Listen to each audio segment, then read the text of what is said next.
नमस्कार दोस्तों, स्वागत है आप सभी का आज के इस लेक्चर में।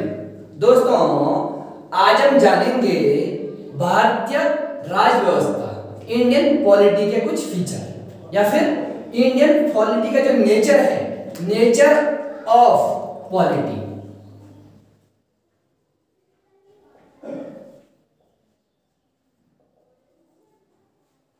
राज व्यवस्था का स्वरूप। दोस्तों, आज हम जानेंगे राज व्यवस्था का स्वरूप। दोस्तों, राज व्यवस्था का स्वरूप के अलग अलग फीचर्स हैं। पहला फीचर्स प्रभुत्व संपन्न या फिर संप्रभु या फिर सॉवरेन पावर। पहला फीचर कौन सा है दोस्तों? सॉवरेन। आज हम सॉवरेन को विस्तार पूर्वक अच्छे से जानेंगे। इसके बाद जो दोस्तों पॉलिटी का जो सेकंड फीचर है इंडियन पॉलिटी का, वह होगा हमारा समाजवाद, सोशलिस्ट। क्या होगा? सोशलिस्ट। इसको हम आने वाले एक लेक्चर में अलग से जानेंगे, लेकिन आज आपको बता देता हूं मैं कौन कौन से फीचर्स है। पहला कौन सा है? सॉवरेनिटी या फिर सॉवरेन पावर। दूसरा सोशलिस्ट या फिर समाजवादी। तीसरा जो फीचर है दोस्तों वो होगा हमारा पंथ निरपेक्ष। क्या होगा? पंथ निरपेक्ष, जिसको बोलते हैं हम सेक्युलर। क्या बोलते हैं? सेक्युलर। दोस्तों, इसके बाद का जो फीचर होगा वो होगा हमारा रिपब्लिक, गणतंत्र। कौन सा होगा दोस्तों? गणतंत्र। और जो अंतिम और पांचवा फीचर है वो होगा दोस्तों लोकतंत्र, डेमोक्रेटिक या फिर डेमोक्रेसी। क्या बोलेंगे? डेमोक्रेसी। हमारा हम कैसी कंट्री है? डेमोक्रेटिक है। डेमोक्रेसी हमारे संविधान का एक फीचर है, नेचर है, राज व्यवस्था का स्वरूप है। क्या? लोकतंत्र, गणतंत्र, समाजवादी, पंथ निरपेक्ष, संप्रभु या फिर प्रभुत्व संपन्न या फिर सॉवरेन। दोस्तों, जो नेचर ऑफ पॉलिटी है ये कहां लिखा गया है? ये लिखा गया है हमारे प्रियम्बल में। कहां लिखा गया है दोस्तों? इसका सोर्स है प्रियम्बल। प्रियम्बल बोले तो उद्देशिका। उद्देशिका में दोस्तों ये सब फीचर्स लिखे गए हैं जो हमारे संविधान के फीचर है। कितने फीचर है दोस्तों? 5। उनमें से आज हम जानेंगे प्रभुत्व संपन्न। प्रभुत्व संपन्न। देखिए दोस्तों, सॉवरेन पावर क्या होती है उसको जानेंगे। दोस्तों, 15 अगस्त 1947 से पहले, कब? 15 अगस्त 1947 से पहले हम क्या थे? कॉलोनी थे। क्या थे? कॉलोनी। 15 अगस्त 1947 के बाद कब तक? 26 जनवरी 26 जनवरी 1950 तक हम क्या थे? एक डोमिनियन थे। क्या थे? डोमिनियन। एक डोमिनियन कंट्री थे। क्या थे हम? 15 अगस्त 1947 से 26 जनवरी 1950 तक एक डोमिनियन कंट्री थी। कौन? Bharat, that is India. इसके बाद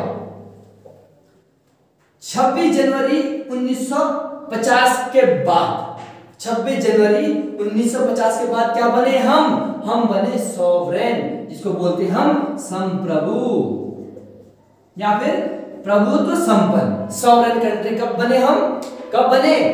26 जनवरी 1950 के बाद। समझिए इसका मतलब क्या है। देखो, 15 अगस्त 1947 के बाद दोस्तों मित्रों हम क्या थे? कॉलोनी थे, उपनिवेश थे। किसके? ब्रिटिश के। किसके थे दोस्तों? हम अंग्रेजों के क्या थे? हम कॉलोनी थी हम। इसका मतलब ये है जो अंतिम शक्ति है, पावर किसके पास है? पावर किसके पास होगी? मेन पावर ब्रिटिश के पास होगी। इसका मतलब ये है, समझो फिर से। अगर कोई कानून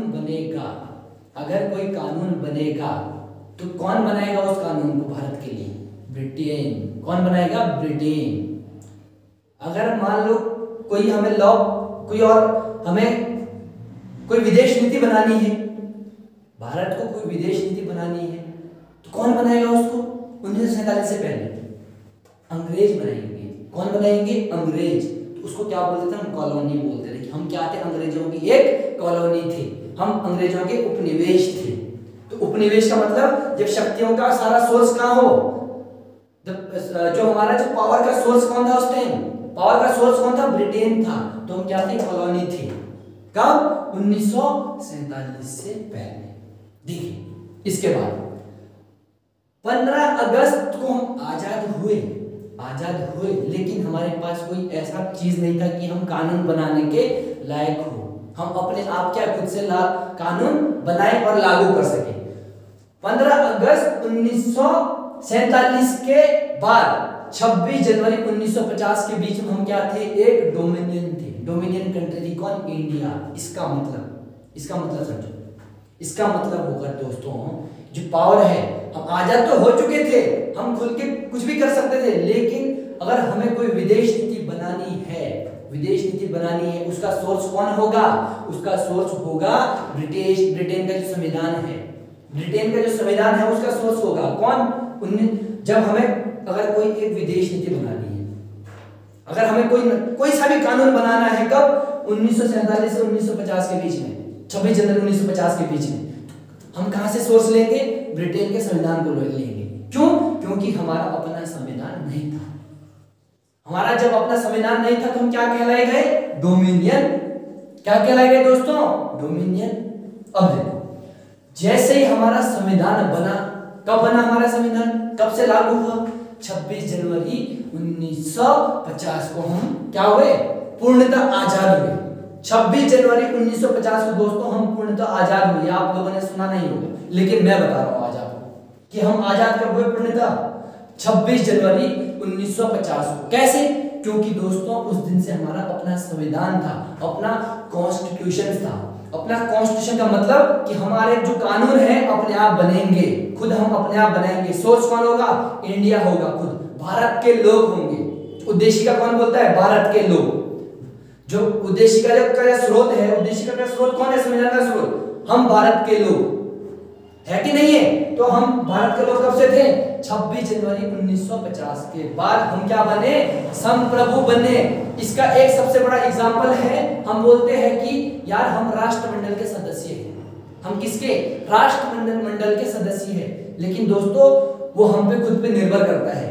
हम चाहे तो कभी भी राष्ट्रमंडल से बाहर हो सकते हैं। हमारा मन करे तो क्या है? कभी भी राष्ट्रमंडल को छोड़ सकते हैं। राष्ट्रमंडल के जो सदस्य हैं हम छोड़ सकते हैं, क्योंकि उसमें क्या है? सभी वो राष्ट्रमंडल में सभी वो देश है जो ब्रिटेन के गुलाम थे।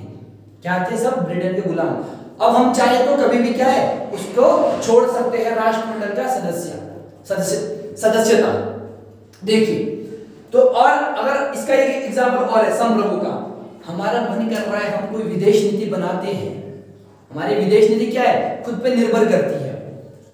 अगर हमें कोई लॉ बनाना है, हमें कोई कानून बनाना है, तो क्या है? हम भारत के लोग सोर्स है उसके कि हम क्या है? अपने आप कानून बनाएंगे। हम ब्रिटेन को नहीं पूछेंगे, हम किसी अन्य देश को नहीं पूछेंगे। हमारा मन कर रहा है कि पाकिस्तान में हमला बोल दो, हम पाकिस्तान में हमला बोल सकते हैं। क्यों? क्योंकि हम संप्रभु है भाई।